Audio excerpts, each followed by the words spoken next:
নমস্কার বন্ধুরা, বামস কিচেনে আজকে বানাচ্ছি মাটন। আর মাটনটা আজকে বানাচ্ছি একদম সিম্পল ওয়েতে, যেটা আর কি আমরা বাড়িতে বানিয়ে খাই নর্মালি, মানে সারা বছরই যেমনভাবে খাওয়া হয় ঠিক তেমনভাবে বানিয়ে দেখাচ্ছি। প্রথমে মাটনটাকে আমরা খুব ভালো করে বেছে ধুয়ে রেখেছিলাম। আর গ্যাসে এখন বসিয়ে দিয়েছি কড়াই, আর কড়াইতে দিয়ে দিচ্ছি সর্ষের তেল। মাটনে একটু তেলের পরিমাণটা বেশি লাগে, তো আর আমি আজকে মাটনের আলুও দেবো, সেজন্য এখানে মিডিয়াম সাইজের 4টে আলু আর কি খোসা ছাড়িয়ে নিয়েছি, আর এখন সেটাকে ভেজে নিচ্ছি। মাটনের আলু খেতে কিন্তু ভালো লাগে, সেজন্যই মাঝে মাঝে একটু আলু দিই। তো আলুটাকে ভালো করে এপিট ওপিট করে ভেজে তুলে নিলাম। আর ওই গরম তেলের মধ্যেই কিন্তু এখন দিয়ে দিচ্ছি গোটা জিরে ফোড়ন, আর দিচ্ছি শুকনো লঙ্কা ফোড়ন, মানে জিরে আর শুকনো লঙ্কা ফোড়নে দিলাম এই আর কি। এবার ফোড়নটা একটু ভালো করে ভেজে নিচ্ছি। এবার এর মধ্যে দিয়ে দিচ্ছি আগে থেকে কুচিয়ে রাখা পেঁয়াজ। 1 কেজি পরিমাণ মাটন হলে কিন্তু 200 গ্রাম পেঁয়াজ দিতে হবে, তো আমি সেই পরিমাণেই এখানে পেঁয়াজটা দিয়েছি। আর পেঁয়াজটা দিয়ে আমি একটু ভেজে নেব। প্রথমে পেঁয়াজ রসুন ছাড়াও মাটন হয়, বানানো যায় আর কি, সেটা অন্য একদিন আমি দেখাবো সেই রেসিপিটা। সাধারণত আমরা বাড়িতে পেঁয়াজ রসুন দিয়ে আর কি মাংস খেয়ে থাকি, তো সেই পদ্ধতিটাই দেখাচ্ছি। তো পেঁয়াজটা একটু কিন্তু কালারটা চেঞ্জ হয়ে গেছে আমার।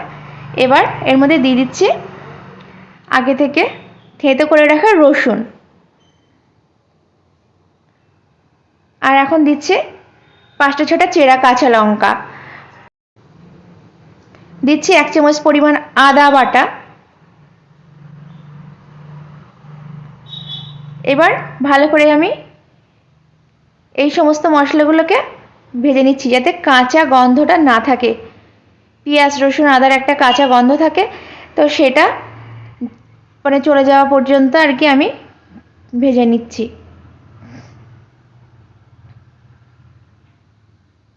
মোটামুটি 4-5 মিনিট ভেজে নিলে কিন্তু এর কাঁচা গন্ধটা কেটে যায়। তো এখন এর মধ্যে আমি অ্যাড করে দিচ্ছি টমেটো। একটা গোটা টমেটোই দিয়েছি আমি। আর টমেটো দেওয়ার পরে আমি প্রথমে মানে দেওয়ার পরপরই লবণ অ্যাড করি, কিন্তু আজকে মাটন তো সেজন্য মাটনটা আগে দিয়ে দিচ্ছি, দিয়ে তারপরে লবণটা অ্যাড করব। এবার টমেটোটাকেও একটু আর কি সমস্ত মশলার সাথে কিছুক্ষণ আর কি ভেজে নিচ্ছি। এবার এর মধ্যে মাটনটা অ্যাড করে দিলাম আমি। মাটন কিন্তু একটা একটা করে বাছতে হয়, নইলে এর গায়ে লোম থাকে, তো সেটা খাওয়া পড়ে গেলেই পেটে কিন্তু প্রবলেম হতে পারে। দোকান থেকে কেটে আনার পরে কিন্তু অনেকক্ষণ ধরে আর কি বেছে নিতে হয়। তো এবার আমি এর মধ্যে দিয়ে দিচ্ছি স্বাদ অনুযায়ী লবণ, দিয়ে দিচ্ছি পরিমাণ মতো হলুদ গুঁড়ো,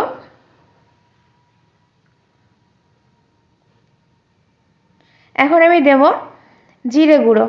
জিরে গুঁড়ো ওই বড় চামচের আর কি 1.5 চামচ মতো হবে।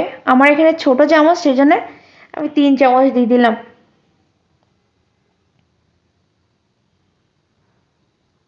আর এবার দিচ্ছি ওই বড় চামচের 1 চামচ পরিমাণ ধনে গুঁড়ো। আমাদের ছোট চামচের জন্য 2 চামচ দিলাম। এবার দেব 1/2 চামচ পরিমাণ মরিচ গুঁড়ো। গুঁড়ো মশলার থেকে বাটা মশলার মাটন রান্না কিন্তু বেশি টেস্টি হয়, কিন্তু যেহেতু সব সময় বাটা মশলার অপশানটা থাকে না এখনকার দিনে, সেজন্য গুঁড়ো মশলা ব্যবহার করতে হয় বাধ্য হয়ে, এই আর কি। এখন কিন্তু মাংসের সাথে সমস্ত মশলা খুব ভালোভাবে মিশিয়ে নিচ্ছি, আর মাংসটাকে কষিয়ে নেব যতক্ষণ না পর্যন্ত এর থেকে মানে তেলটা ছাড়ে আর কি। আর মাংস কষতে কষতে কিন্তু একটা জল বেরিয়ে আসে, মাংসের ভিতরে যে জলটা থাকে সেই জলটা কিন্তু বেরিয়ে আসে। একটু অল্প আছে বেশ 15-20 মিনিট কিন্তু মাংসটাকে কষতে হয়। কষলে কি টেস্টটাও ভালো হয়। আর মাংস থেকে দেখুন এই যে জলটা বেরিয়ে এসছে, এবার এই জলটাকে শুকিয়ে নিলে দেখবেন একটা তেল ভেসে উঠবে, তখনই বুঝতে হবে যে মাংসটা খুব ভালোভাবে কষা হয়ে গেছে। তো তারপরে জল অ্যাড করতে হয়। এই মাংসের যে জলটা বেরিয়েছে এই জলটা কিন্তু এবার শুকিয়ে যাচ্ছে আস্তে আস্তে। এরপরেই আর কি তেলটা বেরিয়ে আসবে। এই যে তেলটা উঠে আসছে, এখন কিন্তু মাংসটা খুব ভালোভাবে কষা হয়ে গেছে। এখন আমি এর মধ্যে জল অ্যাড করব। এবার মাংসটা মানে একদম ভালোভাবে সেদ্ধ হওয়ার জন্য কিন্তু আমি জল অ্যাড করে দিলাম।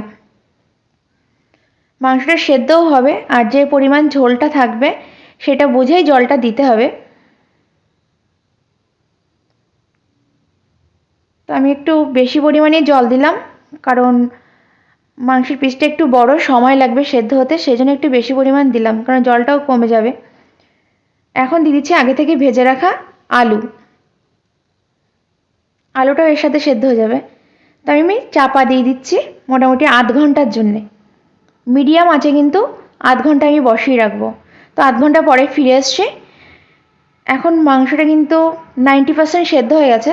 আর 10 মিনিট আমি খুব জোর আঁচে ঢাকনাটা খুলে বসিয়ে রেখেছিলাম। এটা কিন্তু প্রায় রেডি হয়ে গেছে। আমি এখন দিয়ে দিচ্ছি গরম মশলা গুঁড়ো, 1/2 চামচ পরিমাণ গরম মশলা গুঁড়ো দিয়ে দিলাম। দিয়ে সামান্য একটু নেড়ে ওই 4-5 মিনিটের জন্য এবার গ্যাসে বসিয়ে রাখবো একদম লো ফ্লেমে। আর এটা কিন্তু এখন রেডি। দেখুন উপরে কি সুন্দর তেল উঠে গেছে। আর এভাবে আর কি মাংস রান্না করলে কোনো রকম ক্ষতিও হয় না শরীরে, যেহেতু কাঁচা লঙ্কায় রান্না করা, সেজন্যে খুব টেস্টিও হয় আর শরীরের কিন্তু কোনো ক্ষতিও হয় না। তো রান্নাটা যদি আপনাদের ভালো লাগে অবশ্যই কিন্তু আমাকে কমেন্ট করে জানাবেন আর এভাবে একবার বাড়িতে ট্রাই করবেন। তো আজকের মতো বিদায় নিলাম, টাটা সকলকে।